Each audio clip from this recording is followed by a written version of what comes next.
یہ کوئی اور چیز نہیں ہے کہ رسول اللہ صلی اللہ علیہ وسلم کا حیا نہ رہے تو جو چاہے کرو.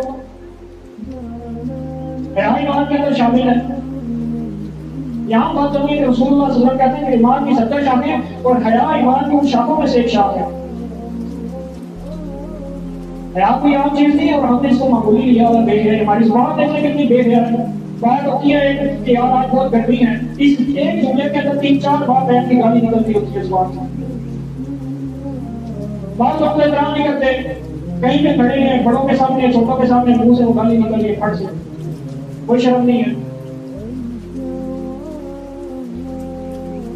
اسی طرح ان کو دیکھ دیکھ کے ان کے علاقے بھی ان کی زبانیں بھی اس طرح بے حیا ہوتی جا رہی ہیں. بچوں کو تو نہیں پتا, ان کے اوپر تو قلم بھی ابھی وہ شروع نہیں ہوا کہ ان کے گناہ لکھے, ان کے اعمال لکھے, ان کی نیکیاں لکھے. ان کو تو ابھی شعور نہیں ہے. انہوں نے تو اپنے ماں باپ سے سیکھا ہے. اپنے ماں باپ گالیاں دے رہے ہیں, ان کے چھوٹے چھوٹے بچے جن کو ابھی بلوغت بھی نہیں ہے, 8 سال کے ہیں یا ابھی بولنا شروع کیا 5 سال تک پہنچے ہیں, تو ان کے منہ سے ماں بہن کی گالی نکل رہی ہے. ان کو تو نہیں پتا وہ کیا کر رہے ہیں, لیکن جو ان کے ماں باپ ہیں وہ تو جانتے ہیں, جو اس کے بڑے ہیں وہ تو جانتے ہیں.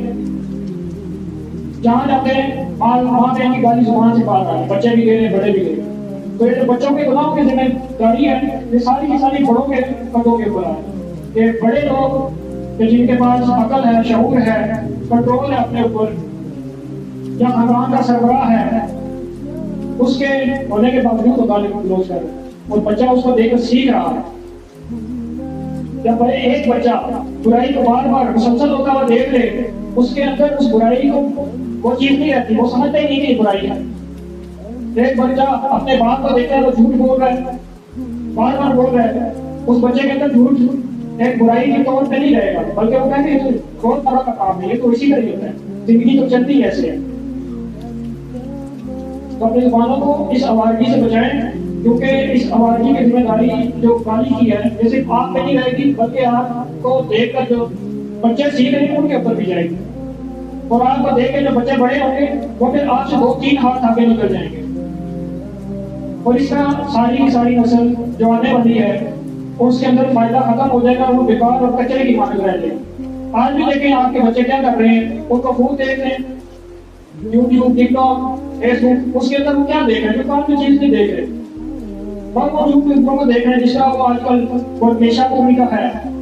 کتنی عوام اس کے پیچھے پاگل ہوئی ہے, فین بنی ہے سردیاں کھچوانے کے لیے, وہ ٹائم دے رہی ہے اسے.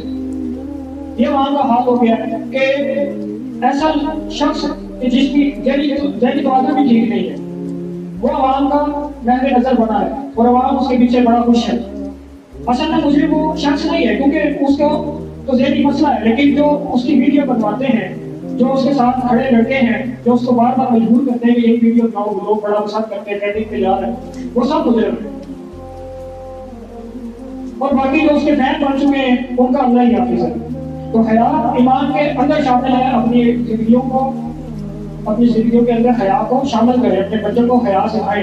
رسول اللہ صلی اللہ علیہ وسلم کی ابھی میں نے حدیث جو سنائی, 9 سال کے بچے کو رسول اللہ صلی اللہ علیہ وسلم کی کہ وہ احکامات سکھا رہے ہیں جو آج کے ہمارے 60 سال کے بزرگ کو نہیں ہوتا. 9 سال کے بچے کو. سیدنا عبداللہ ابن عباس رضی اللہ عنہ کی عام شخصیت نہیں, اہل بیت میں شامل ہے.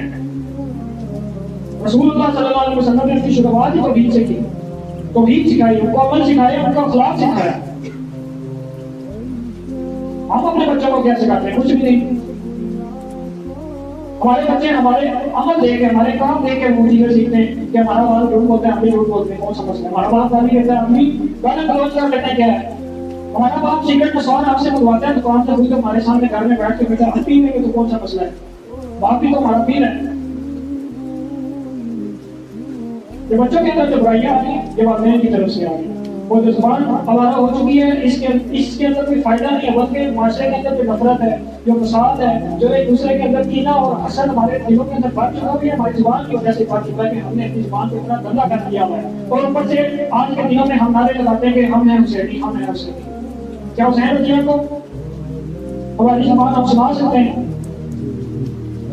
5 جملے ہم جو اپنی روزمرہ کی زندگی میں بولتے ہیں رسول اللہ صلی اللہ علیہ وسلم کے سامنے ہم پیش کر سکتے ہیں. یہ ہماری عادت ہے کہ ہم ان کا سامنا کرنے کے قابل نہیں ہیں, لیکن ہمارے گاؤں میں اتنے غلام ہیں کہ ہم ان کے ماننے والے ہیں, ہم تو وہی ہیں, اور جیسے انہوں نے کیا ہم بھی ویسا کرتے ہیں. یہ سب جھوٹ ہے. اپنے آپ کو جھوٹی تسلیاں دینی ہے کہ ہمارا عمل ہو رہا ہے ہمارے نعرے ہو گئے، زبان ہو گئے، ہاتھ ہو گئے، اندر سے ہم کچھ ہے، باہر سے ہم کچھ ہے. اور یہ نفاق کی ایک نشانی ہے کہ اندر سے کچھ ہوگا، باہر سے کچھ ہوگا. اور نفاق کبیرہ گناہوں میں سے ہے. ٹائم مکمل ہو چکا ہے. اللہ رب العزت سے دعا ہے کہ ہمیں سمجھنے کی توفیق دے، برائیوں سے بچنے کی توفیق دے. آخر دعوانا الحمدللہ.